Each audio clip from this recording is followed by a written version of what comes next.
चार बात उसमें भी कहूँगा कि जो हम लोगों ने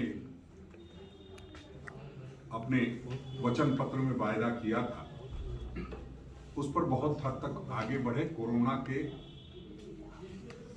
कहर के बावजूद हम लोगों ने प्रयास किया कि सभी मंत्रीगण आगे बढ़ चढ़कर हिस्सा ले और जो हमने वायदे किए हैं उसको पूरा करने का काम करें। कर्ज की माफ़ी की बात थी किसानों की, उसको भी एक जो छोटी सी राशि हो सकती है जो हमारा बजट अलाउ करता था वो 50,000 रुपये का हम लोगों ने फैसला लिया। बहुत हद तक लोगों के किसान कर्ज की माफ़ी हुई है। कुछ जगह त्रुटियां आ रही हैं कि चूँकि उनका जो एनपीए है वो एनपीए जैसे हो जाता है तो उसमें कई तरह की प्रक्रियाओं के कारण उसमें कहीं कहीं बाधा आती है। इस बात को भी हम स्वीकार करते हैं।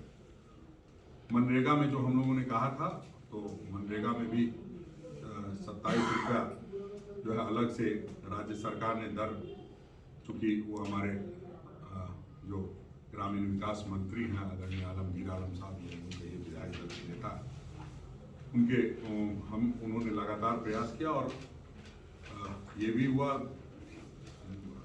मनरेगा के तहत जो है दीदी बाड़ी योजना की भी अच्छी शुरुआत हुई है और जो हम लोग अपने वचन पत्र में सरना कोड की बात कही थी उसको भी हम लोगों ने विधानसभा से पारित कराया।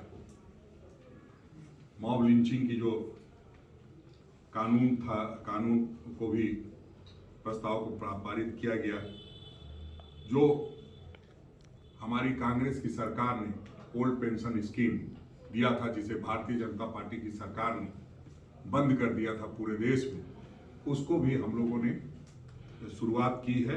राजस्थान और छत्तीसगढ़ के तर्ज पे यहाँ भी हुई है और खुशी की बात है कि पहले ही कैबिनेट में हिमाचल में भी हम लोगों ने ओल्ड पेंशन स्कीम लागू कर दिया है।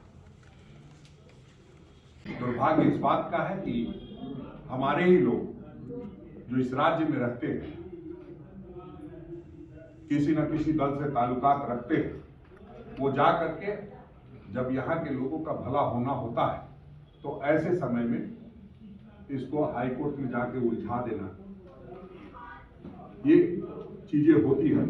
लेकिन अब हमने सरकार से भी आग्रह किया है कि ऐसी नीति बने जिसमें कोई त्रुटि नहीं रहे किसी के भी नजरिए में, चाहे वो व्यक्ति हो या माननीय उच्च न्यायालय, किसी को ये त्रुटिपूर्ण नहीं लगना चाहिए। इस बात का खास ख्याल रखना चाहिए।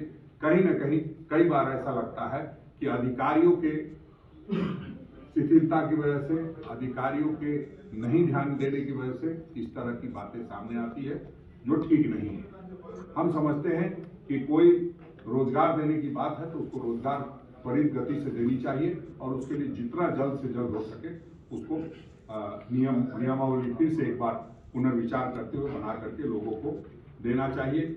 आप जानते हैं कि पिछले जो कोरोना का काल था उसमें स्वास्थ्य मंत्रालय ने जिस समय में ये चीजें आई थी उस समय पूरा देश उसके लिए तैयार नहीं था। आज पहले से हम ज़्यादा तैयार हैं और हम ये कह सकते हैं कि हमने कोरोना को भी काबू पाने में सफलता पाई। राशन कार्ड दिए, लोगों के बीच गए हैं।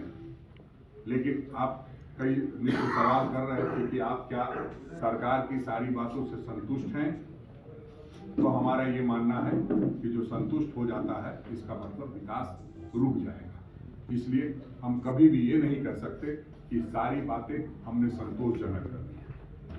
हमें और आगे बढ़ना है, इसलिए हमारे मन में असंतोष रहे यही राज्य की बेहतरी के लिए अच्छा होगा।